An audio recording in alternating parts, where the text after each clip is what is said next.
We start tonight covering a big issue that's been in the Twin Cities news for years, and it heated up again in the last few days. So for nearly a decade, neighbors in East Phillips have been in a fight with the city of Minneapolis over a building and a piece of land known as the Roof Depot site. The main issue of those neighbors, environmental concerns. The city plans to build a new public works facility there. Activists want to see it become an indoor urban farm. The demolition by the city was expected to start as early as Monday, but today a Hennepin County judge granted a motion for a temporary injunction pending appeal, meaning the city can't move forward with the demo for at least 2 weeks. But come that deadline, this debate's going to be back. The judge putting this on hold today was a win for the neighbors, of course, but it's the same judge that sided with the city who wants it demolished just last week. There is a lot to know on how we got here, so let's fill you in. Here's Heidi. In East Phillips, what happens off of 27th and Longfellow could shape the future of the neighborhood. This is going to affect our kids and generations to come. The Roof Depot site is at the center of a fight between the city of Minneapolis and its residents. The city's plan, called the Hiawatha Campus Expansion Project, would demolish the current building and make way for a new public works facility, combining 3 sites into one. But those against the plan say it would add pollution to an already polluted area. Say hi. Cassie Holmes is trying to stop the demo, concerned for her kids. What's led us to this point was myself and community members tired of our children being sick. Cassie's son, Trinidad Flores, was diagnosed with a heart condition at 14 and died 2 years later. Doctors don't know what caused his heart condition, but Cassie believes it was the environment. I myself don't want to see another parent bury a child like I had. Cassie is a resident of Little Earth who sits on the East Phillips Neighborhood Institute Board, the nonprofit leading the charge to stop the demo. This community has been overburdened by toxic pollution. It's one of the most polluted areas in the state. Epney says East Phillips already has some of the highest rates of asthma, lead poisoning, and heart disease in the state, based on Minnesota Department of Health data. The land surrounding the warehouse is a former Superfund site. Years ago, the U.S. Environmental Protection Agency removed 50,000 tons of contaminated soil in the area due to a former pesticide manufacturing plant nearby.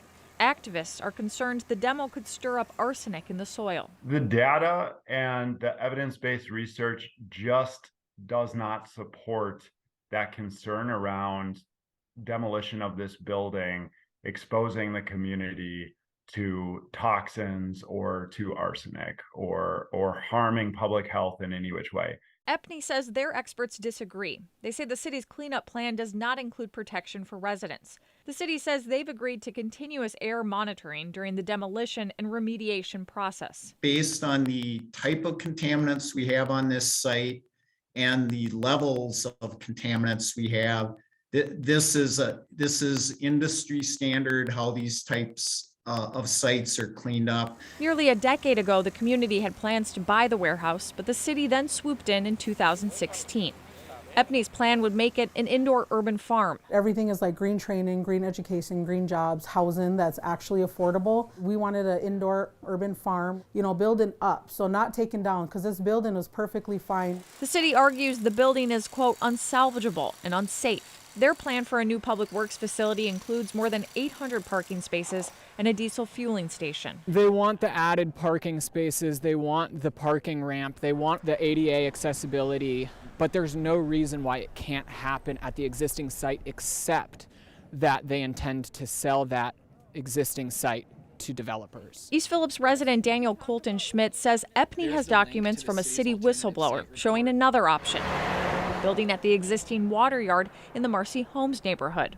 But public documents show the plan for that site will allow relocation of Fire Station 11 and private development of excess site area. It says to me that they're doing it for their own profits. The city says after a decade of planning, the demo is, quote, non-negotiable. Activists briefly occupied the space earlier this week to try and stop the demo in a neighborhood with mostly people of color.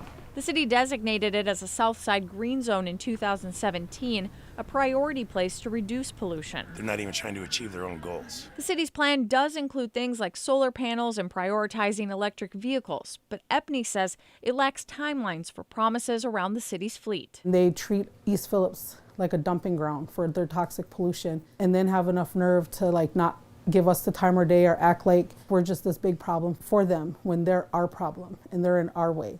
So I'm angry and I'm pissed off and I'm sad for our future.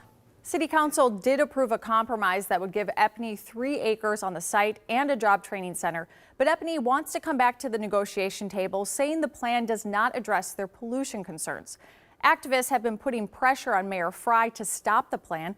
We reached out to him for an interview, but instead got a statement from the city. We have much more on where things stand in the courts at KARE11.com. Back to you.